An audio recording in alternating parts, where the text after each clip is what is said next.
tus mejores recuerdos en una pequeña lista. Hola amigos, bienvenidos a 10. Hoy vamos a hablar acerca de las mejores películas animadas de la historia, casi todas ganadoras de un Oscar. Empecemos de una vez con el programa de hoy. ¡Degustación! ¡Bajen cucharas! ¡Hay un niño aquí! Hola.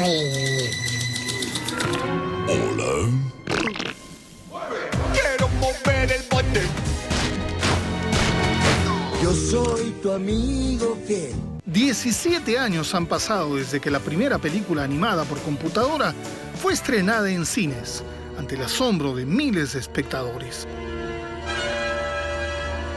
Desde entonces, se han desarrollado centenares de proyectos y la industria ha evolucionado muchísimo tratando de entregarle al espectador realismo y dinamismo, sin dejar de lado el aspecto creativo, que es lo que realmente importa en una historia. Una de las cosas principales que busca una película de animación es la comedia y la acción. Con comedia y acción llevas el público a las salas.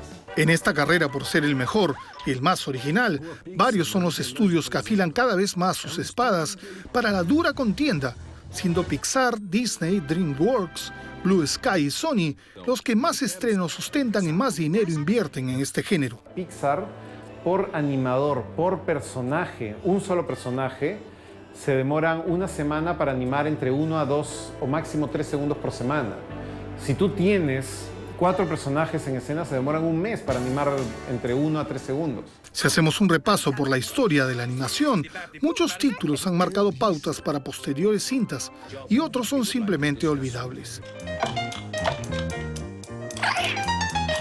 De la década de los 90 recordamos a Hormiguitas, primera cinta de DreamWorks que le hizo frente a Pixar y sus bichos.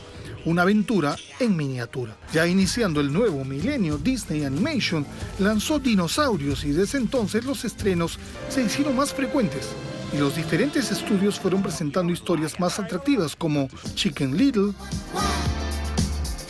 Vecinos Invasores, ¡Miren lo que encontré! Robots, La Familia del Futuro, Open Season, Kung Fu Panda, Bolt, Cómo entrenar a tu dragón, Megamente, ¿Qué? Enredados, Río, Ok, yo no tuve nada que ver con eso. Pero reconozco que es una buena canción. Rango, entre otras. ¡Quiero mover el bote! ¡Quiero mover el bote! ¿Le gusta? ¡Mueve! ¡Quiero mover el bote! ¡Quiero mover el bote! ¡Quiero mover el bote! ¿Le gusta? ¡Mueve! ¿Qué tienen en común un león, una cebra, un hipopótamo, hembra y una jirafa? Pues en un contexto real nada, pero en un mundo animado todo. Este grupo conforma el simpático Cuarteto de Madagascar, la quinta cinta de animación 3D de los estudios DreamWorks.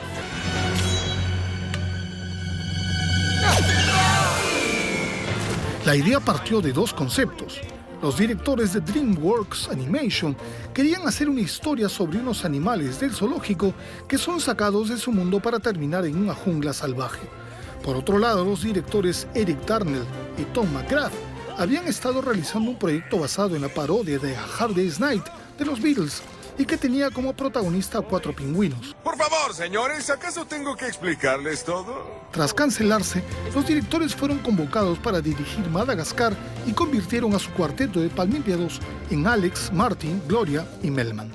¡Quiero mover el bote! Él mueve el bote. ¡Ella mueve el bote! ¿Nos gusta? ¡Mueve! Para las voces buscaron a reconocidos actores que tuvieran una base cómica y supieran darle algo de su personalidad a los personajes. Así Ben Stiller fue Alex el León, la superestrella del zoológico. Chris Rock puso la voz a Marty, la cebra que habla rápido. Jada Pinkett Smith fue la inteligente hipopótamo Gloria y David Schwimmer, la hipocondríaca jirafa Melman. La cinta se exhibió en mayo del 2005 siendo un éxito taquillero. Además de los personajes principales, también contó con otros animales que en secuelas posteriores adquirieron mayor protagonismo o fueron el punto de quiebre. Destacaron los pingüinos Skipper, Cabo, Rico y Kowalski, el vanidoso rey Julien y su séquito Morris y Mort. El éxito de la película motivó a los estudios a realizar 2 secuelas más. Madagascar 2, estrenada a fines del 2008, llevó a este disparatado grupo a las llanuras africanas para enfrentarse esta vez al verdadero mundo salvaje y encontrarse con seres de su misma especie. Soy más atractivo, tengo una melena mejor, soy más listo y quiero que todo el mundo haga lo que yo diga. Madagascar 3 se estrenó en julio del 2012 y narró la salida de África de Alex, Marty, Gloria y Melman junto a los lémures en busca de los pingüinos en Monte Carlo para retornar una vez más a su ansiada Nueva York, terminando involucrados en un espectáculo circense. Circo, afro, circo, afro, motas, afro. ¿En serio? Otro elemento muy importante en esta cinta animada ha sido la música, sobre todo su ya famoso Quiero mover el bote, que tuvo tal éxito en la primera entrega que se convirtió en sello de presentación para las siguientes películas. Quiero mover el bote, él mueve el bote, ella mueve el bote, movemos nuestro bote, ellos mueven el bote y tú mueves el bote de verdad.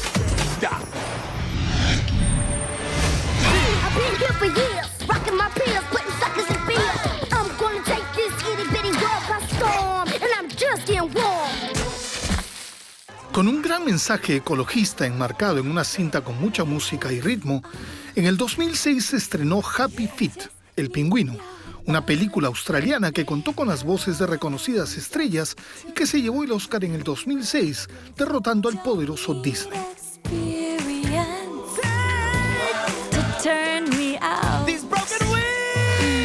George Miller, el director de Mad Max y Babe, el puerquito valiente, fue el creador y director de esta historia recreada en la Antártida. La inspiración le vino al ver un día un documental realizado por la BBC de Londres y la National Geographic, llamado La vida en el congelador.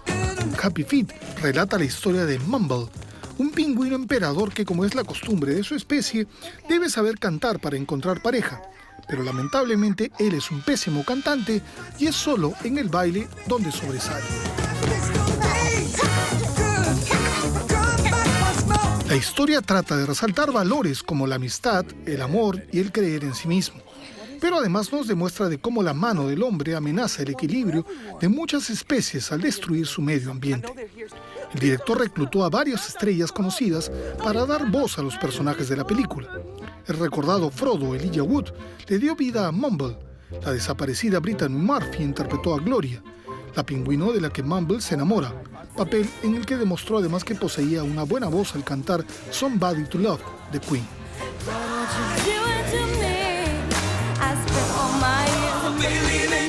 Completaron el reparto Nicole Kidman como Norma Jean, la madre de Mumble, Hugh Jackman como Memphis, el padre, Robin Williams haciendo doble interpretación como Ramón y Amoroso, y Hugo Weaving como Noah, el líder de los pingüinos emperador.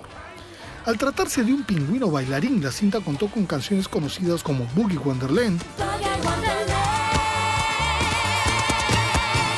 o Do It Again de Beach Boys.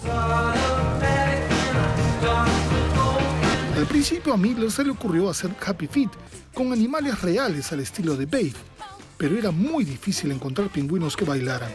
Para plasmar los pasos de tap de Mumble, se usó la captura de movimientos colocando al bailarín un traje especial con unos marcadores que pueden trasladar esos movimientos a la computadora.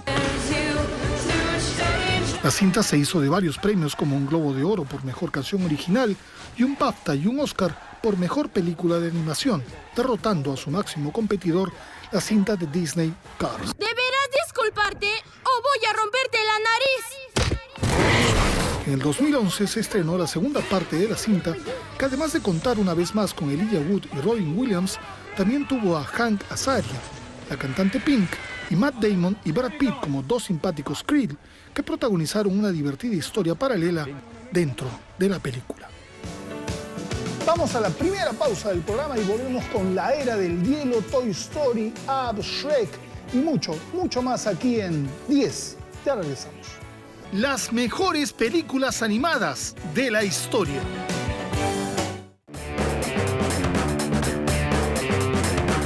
Nuestros mejores recuerdos en una pequeña lista. Ya estamos de regreso en el programa de hoy. Y en esta secuencia, Monster Inc., Wall-E y Ratatouille. Veamos. ¡Degustación! ¡Bajen cucharas! ¡Rico! ¡Demasiada sal! ¡Rico! Ratatouille narra la historia de Remy, una rata que tiene un gusto culinario muy diferente al de su grupo y que sueña con convertirse en chef, aunque sabe que jamás será aceptada por los humanos que repudian a su especie. Así conoce a Linguini, un tímido y torpe ayudante de cocina con el que preparará los más deliciosos platos, convirtiendo al restaurante en el que trabaja en un lugar de moda. Con la experiencia de haber dirigido Los Increíbles, el director Brad Bird aceptó este nuevo proyecto que ya había estado tomando forma varios años atrás. Lo primero que hizo fue hacerle algunos cambios a la historia original, haciendo que personajes como Skinner, el energúmeno jefe del restaurante, y Colette, la única mujer del lugar, tuvieran más protagonismo. Solo dime qué quiere cocinar la rata. ¿Ratatouille? Es un platillo corriente. ¿Seguro que quieres...? Además, cambió la apariencia de las ratas para que tengan características más humanizadas, ya que la cinta se centra en los platos preparados por el chefcito, como llamaba Linguini a Remy. Los animadores recibieron intensivas clases de cocina, aprendiendo desde cómo cortar una verdura hasta la manera en que se sirven los platos. Además, visitaron París, no solamente para conocer su cocina, sino para recorrer sus calles tradicionales y turísticas, hasta sus viejas alcantarillas, lugar por donde se desplazan los roedores. Está bien, fui muy egoísta. Por ser la primera vez que Pixar trabajaba recreando ratas y su director quería darles una apariencia realista y con gestos humanos, los realizadores tuvieron que pasar un tiempo con estos animales, tarea que no fue fácil, pero que fue vital para conocer su comportamiento, así como sus movimientos corporales y faciales. No somos cocineros, pero somos familia. Solo dinos qué hacer y considera lo hecho. Al final terminaron encariñándose con estas criaturas a las que calificaron de sociables. Ratatouille contó con figuras de renombre como Peter O'Toole, como Anton Ego, el desdeñoso crítico de cocina que termina rindiéndose ante el plato preparado por Remy, el inglés Ian Holm como Skinner, Janeane Garofalo como Colette, y para darle la voz a Remy se contó con el comediante Patton Oswalt. Quiero pensar. No sé qué hacer si no los convenzo de guardar el secreto. La cinta obtuvo una crítica favorable y una recaudación de $624 millones a nivel mundial, así como un Globo de Oro, un BAFTA y un Oscar por Mejor Película Animada.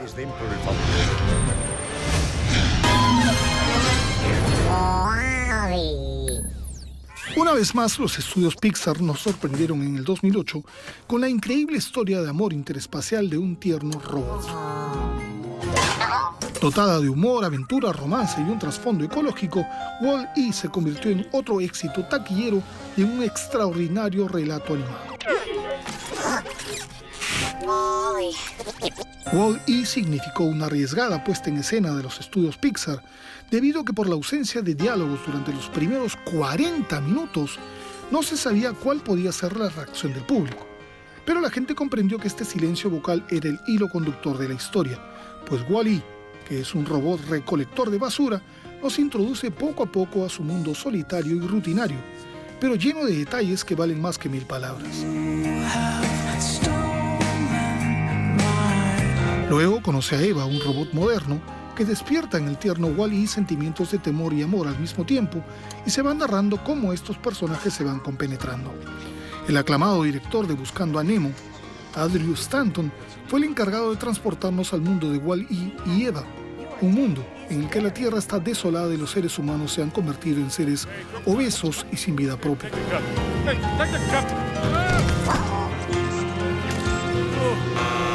Esta historia nació años atrás, en 1994, al estar por concluirse la primera entrega de Toy Story. Varios realizadores conversaron durante un almuerzo sobre qué otras historias podrían recrearse. Stanton entonces soltó una idea que luego tomaría cuerpo. ¿Qué tal si la humanidad tiene que dejar la Tierra y olvida apagar al último robot? A partir de entonces guardó la idea, la desarrolló y finalmente la presentó en 2003 y fue aprobada de inmediato.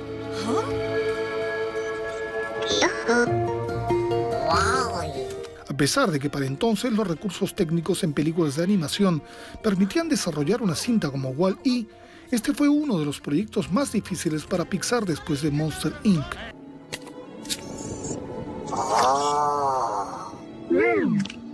Wall-E pasó por varias pruebas hasta llegar a su diseño final. Se quería un robot con ojos expresivos que pudieran denotar miedo, tristeza, amor y alegría.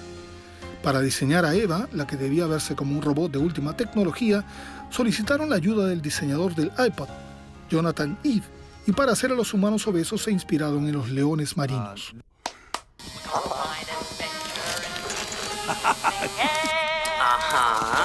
Wall-E tuvo una inversión de $180 millones y logró recaudar más de 520 millones a nivel mundial. Recibió múltiples elogios de la crítica y obtuvo un Globo de Oro, un BAFTA y un Oscar en la categoría de Mejor Película de Animación.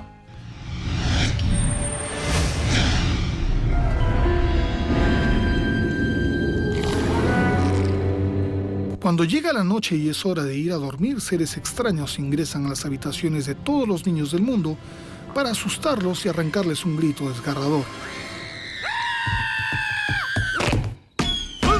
Este es el inicio de la imaginaria historia que la cuarta película de Pixar entregó en el 2001, Monster Inc., una cinta repleta de creativas criaturas y una tierna niña llamada Boo.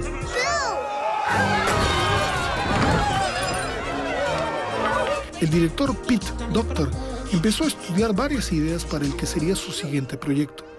La que más le gustaba era una historia de monstruos que trabajaban asustando niños, pero que a su vez les tenían terror pues los consideraban tóxicos. Haz lo que quieras, si esa cosa se mantiene lejos no pasa nada.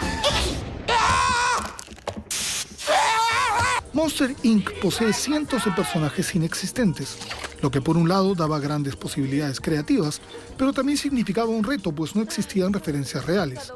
La historia se centró en 3 personajes: Sully, un monstruo de más de 2 metros con mucho pelo; Mike Wazowski, su ayudante asustador y mejor amigo; y Boo, la niña que ingresa al mundo de los monstruos.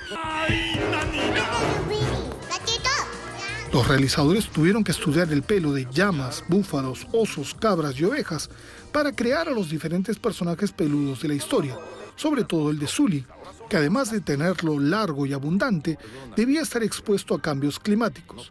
Se le colocaron 3 millones de pelos que parecían tener movimientos independientes. Tú fuiste el mejor mucho tiempo, Sullivan, pero eso se acabó. Mike Wazowski también representó dificultades para darle realismo a su único y vidrioso ojo. Este personaje iba a ser al principio de color naranja, pero después pensaron que parecía una fruta con brazos y piernas. Luego de pasar por varias pruebas de color, se decidieron por el verde limón, pues combinaba bien con el azul de Sully. Los realizadores visitaron depósitos de chatarra, fábricas y ciudades industriales para dar vida al mundo de Monstrópolis.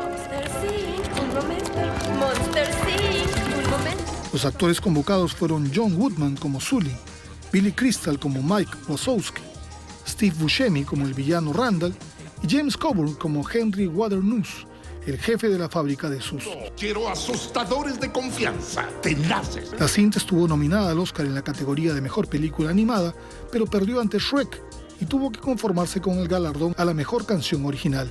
La cinta tuvo una gran recaudación con 526 millones a nivel mundial. Una segunda parte de las aventuras de Sully y Mike ya se espera para el 2013.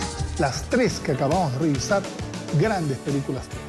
Vamos a la publicidad, regresamos con Shrek, Up, La Era del Hielo y muchísimo más acá en las mejores películas animadas de la historia. Ya regresamos.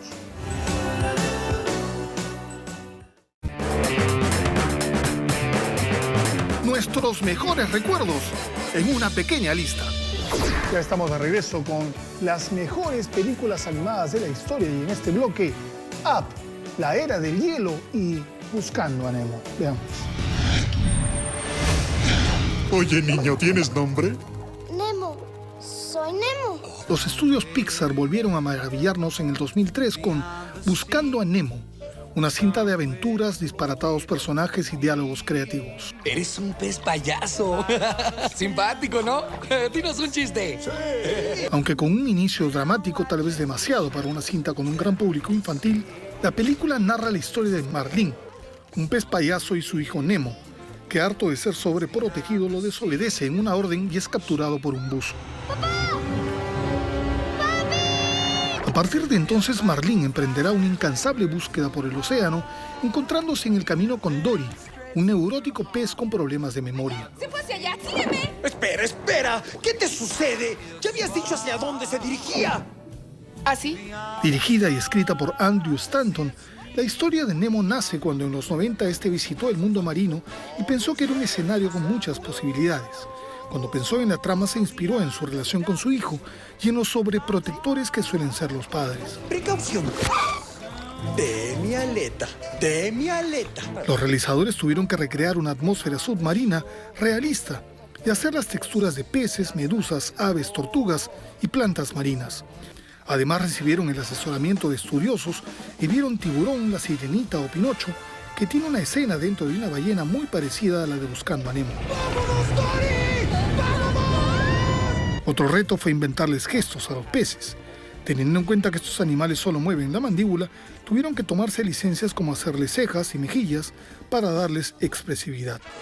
Como ya es costumbre, Pixar hizo derroche de perfeccionismo, creando 360.000 plumas para los pelícanos, 200 tortugas, 74.000 medusas, 692 especies de bancos de peces y números increíbles de burbujas y plantas.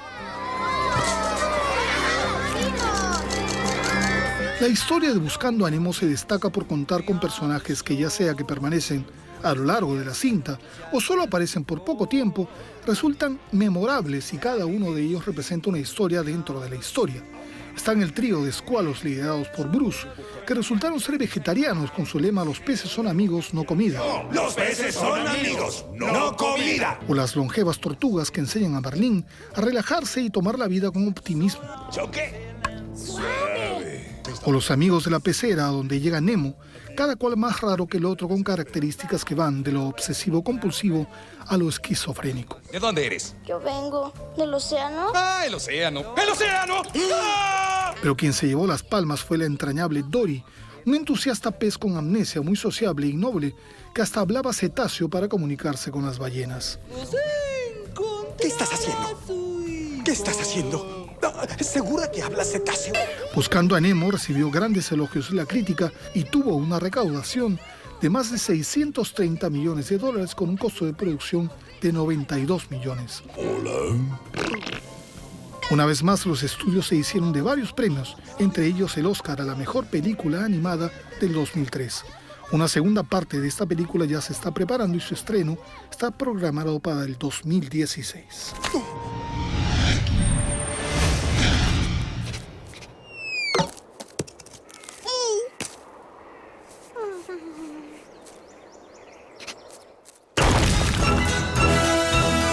El inicio de la era glaciar hace 20.000 años atrás sirve como punto de partida para que 3 dispares mamíferos conformados por un mamut, un perezoso y un tigre dientes de sable emprendan una travesía hacia el sur con el fin de devolver un bebé humano a su familia.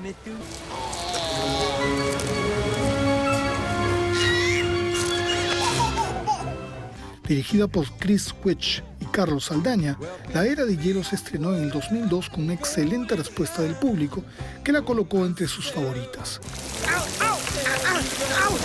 Si bien ciertos acabados, algunos fondos y sobre todo los seres humanos, animados por la compañía Blue Sky, no estaban al nivel de Pixar, fue la historia la que atrapó al espectador. Se trata de personajes que no tienen nada en común, al estilo de las películas cómicas de antaño, pero su vida corre peligro, así como todos los animales que habitan la zona, y se ven obligados a caminar juntos. Manny, el mamut, Sid, el perezoso, y Diego, el tigre dientes de sable, inician la travesía. La diferencia de esta historia comparada con otras es que no son sentimientos como el amor o la amistad lo que los une. Por el contrario, cada quien vela por sus propios intereses y no terminan de caerse bien. Pero será la convivencia la que los convierte en una manada inseparable. Chris Wedge había ganado un Oscar por su corto animado Bunny, y por tal motivo los estudios Fox lo convocaron para dirigir La Era del Hielo, cuya preproducción duró 1 año y la producción alrededor de 3. Durante ese periodo la historia dio varios giros. Por ejemplo, Diego estaba destinado a morir en la película y Sid iba a ser conquistado por una perezosa calculadora y ambiciosa. Otro personaje que también cambió su destino fue la simpática ardilla dientes de sable llamada Scrat, que solo fue creada para iniciar la película y ahora es uno de los personajes favoritos que ya ha tenido cortos propios y tiene su historia paralela. La versión en inglés contó con las voces de Rey Romano, que dio vida a Manny el mamut. El colombiano John Leguizamo puso la voz a Sid el perezoso y Denis Leary caracterizó a Diego el tigre dientes de sable. Tras el éxito de la primera cinta, 3 secuelas más se han estrenado. La segunda del 2006, la tercera del 2009 y la cuarta del 2012. Todas con excelentes recaudaciones, aunque con críticas variadas.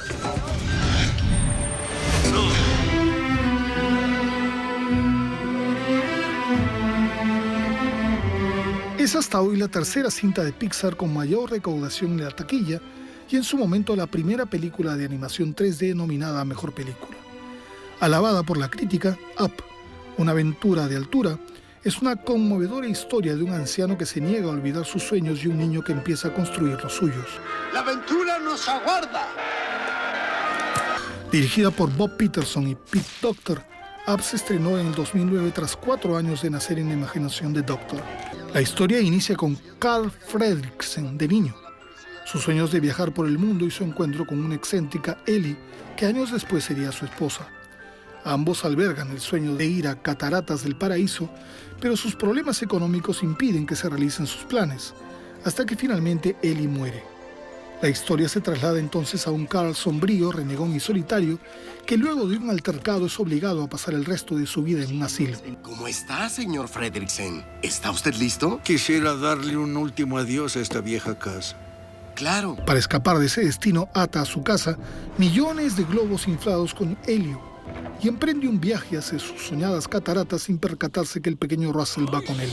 ¿Cómo estás? Soy Russell. ¿Qué estás haciendo aquí afuera, niño? Para recrear los parajes exóticos de la película, los realizadores eligieron las montañas de Tepuy, en Venezuela, luego de ver esta impresionante zona en un documental. La catarata que inspiró a Up fue la de Ángel, ubicada en Auyatepuy, Venezuela, la más alta del mundo.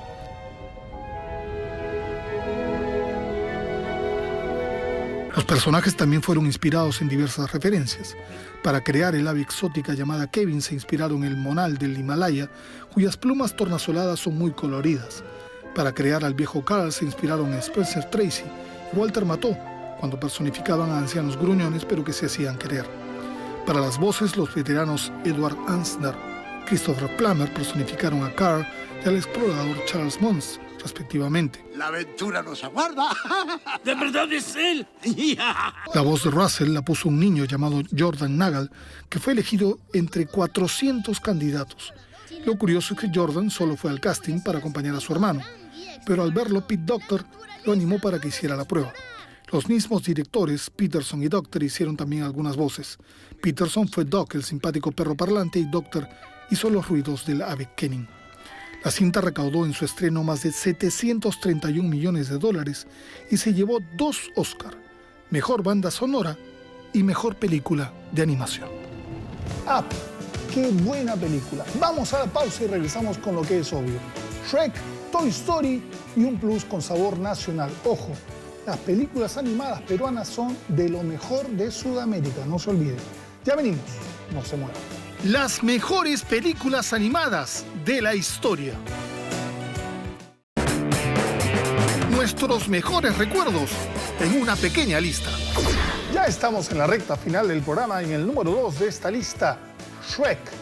Y en el plus, lo mejor de las películas animadas peruanas. Veamos.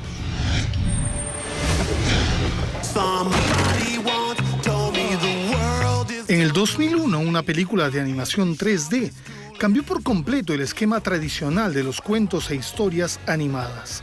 De la mano de un irreverente ogro llamado Shrek, los estudios DreamWorks apostaron por un mundo opuesto y poco convencional para enfrentar a su más grande adversario parodiando sus clásicos con humor inteligente. ¡No soy un títere! ¡Soy un niño de verdad!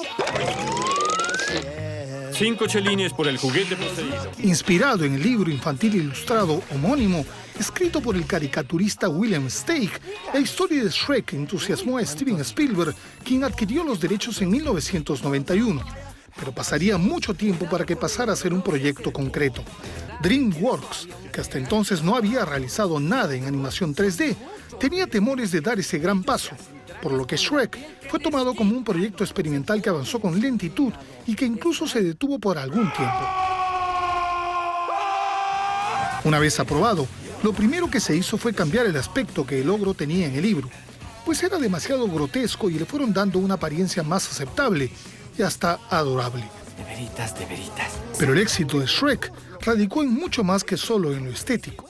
Acostumbrados al preciosismo de Disney, lleno de personajes encantadores y admirables, este ogro verde de gustos culinarios y costumbres higiénicas bastante diferentes nos introdujo a un mundo en el que el Lord, que quería ser príncipe, era un enano. Su mejor amigo era un burro parlanchín, por momentos desesperante, y la princesa, que peleaba al estilo Matrix, se transformaba en ogra por las noches. Además, no se descuidó a los personajes secundarios, que aunque estaban inspirados en cuentos de hadas, no tenían nada de perfectos. En la versión en inglés, Mike Myers fue Shrek, Eddie Murphy dio su voz a Burro, Cameron Díaz a la princesa Fiona y John Lithgow al Lord Farquaad. ¡Soy el hombre de jengibre! En la versión en español, el divertido actor Eugenio Derbez fue el encargado de poner su voz a Burro. Yo sé, pregúntame. Tras su debut cinematográfico, Shrek gustó al público infantil, pero capturó también un gran séquito de admiradores adultos, consiguiendo una recaudación de $484 millones. La música también tomó un papel importante en la cinta y sus secuelas, sobre todo el tema final, en el que los personajes realizan covers de canciones conocidas. ¡Ahora todos!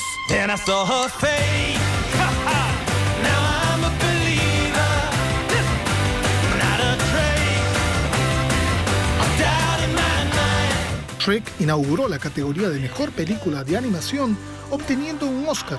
Además ganó un Globo de Oro y un BAFTA por Mejor Guión Adaptado. En el 2004 se estrenó Shrek 2.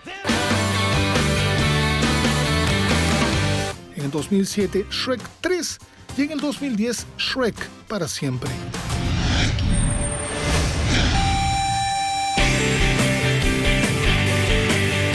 En el 2005, Perú se convirtió en el primer país hispanoamericano en estrenar una película de animación por computadora. Desde entonces, la producción no solo no se ha detenido, sino que ha seguido en constante evolución, aprovechando cada vez más las posibilidades técnicas. Así nos hemos convertido en el país más entusiasta y uno de los más prolíficos, con 7 cintas estrenadas y muchas más por venir.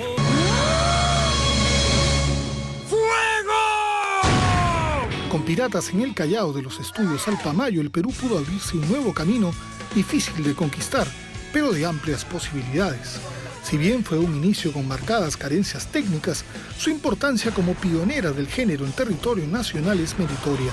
La cinta contó las aventuras de Alberto, un niño que viaja accidentalmente por un portal del Real Felipe hasta el siglo XVII para vivir increíbles aventuras.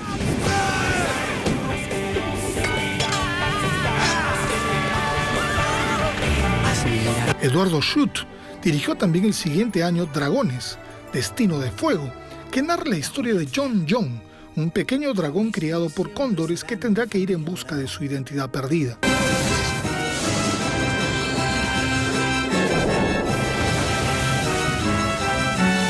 La tercera película animada de Alpamayo llegó en el 2008 con Valentino, el clan del can, con Christian Mayer, quien puso la voz al simpático perrito, que tras encontrarse solo en el mundo conoce a un grupo de perros que forman una hermandad canina. Oye, he visto esto antes, ¿ah? Le siguió la película El Delfín, la historia de un soñador, una adaptación del cuento de Sergio Bambarén que fue muy bien recibida en varios países. La cinta narra la historia de Daniel Alejandro, un delfín que se aleja de su manada para emprender un viaje en busca de sus sueños. La canción fue compuesta por Gianmarco y cantada por Diego Torres.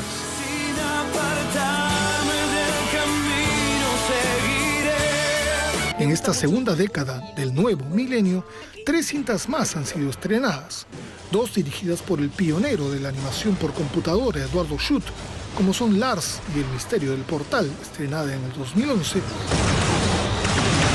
y Los Ilusionautas, en el 2012, que contó con las voces de los peruanos Connie Chaparro, Giovanni Sixia y Bruno Ascenso. Hemos preparado estos trajes especiales que con solo pulsar unas teclitas se convertirán en el disfraz que necesiten. Para Los Ilusionautas, por ejemplo, que nos hemos demorado 8 meses en armar. Pero todo eso se refleja en, digamos, que Los Ilusionautas se convirtió en la película peruana más taquillera del 2012. La tercera fue Rodencia y el diente de la princesa de Red Post Studio, una coproducción peruano-argentina que narra la historia de un ratón llamado Edam, que suena con ser un gran mago.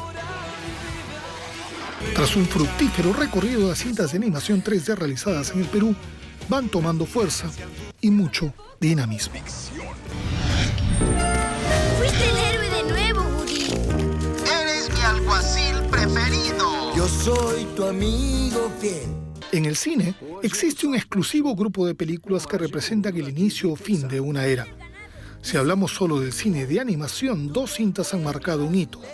Blancanieves y los 7 enanos, primer largometraje animado sonoro y a color, y Toy Story, primer largometraje de animación por computadora. Yo soy tu amigo fiel. ¡Genial! El impulsor de este gran paso al que todos miraban con recelo fue el director John Lasseter, quien convenció a los ejecutivos de Disney que en esta nueva forma de animación estaba el futuro. ¡Qué barbaridad! ¿La fiesta de cumpleaños es hoy? Una vez convencido, se dio inicio a la creación de un guión, para lo cual se convocó a 4 escritores. Lasseter había dirigido un corto animado en 3D llamado Teen Toy, pero luego cambiaron por un personaje más moderno, una figura de acción del espacio, a quien primero llamaron Lunar Larry y luego Buzz Lightyear. Su diseño era una combinación entre los juguetes G.I. Joe y los astronautas del programa Apolo. Para el coprotagonista se pensó en un muñeco de ventríloco, pero luego terminó siendo un vaquero del oeste llamado Woody. Pero no solo los personajes sufrieron modificaciones. El guión también pasó por varios cambios, como que Woody tenía una personalidad mucho más sarcástica y algo pedante. Además se pensó en la muñeca Barbie como su novia. Pero la empresa Mattel no cedió los derechos, pues pensaba que la cinta sería un fracaso. Cuando se presentó un boceto inicial en 1993, el presidente de Disney Animation la calificó como un desastre. Soy Buzz Lightyear. Vengo en paz. ¡Ay, qué bueno que no eres un dinosaurio! La nueva historia, en la que Woody era un personaje más simpático, tuvo finalmente luz verde y se inició la búsqueda de los actores que dieran voz a los personajes. Para Woody siempre se pensó en Tom Hanks, quien afortunadamente aceptó, pues la historia de juguetes que tienen vida era algo que solía imaginar cuando era niño. Para Buzz Lightyear eligieron a Billy Crystal, quien rechazó el papel, hecho del que luego manifestó sentirse muy arrepentido, y convocaron a Tim Allen. Toy Story se estrenó en el 95 y se convirtió en un éxito taquillero, recaudando $485 millones, convirtiéndose hasta ese momento en la segunda película animada más exitosa después de Rey León.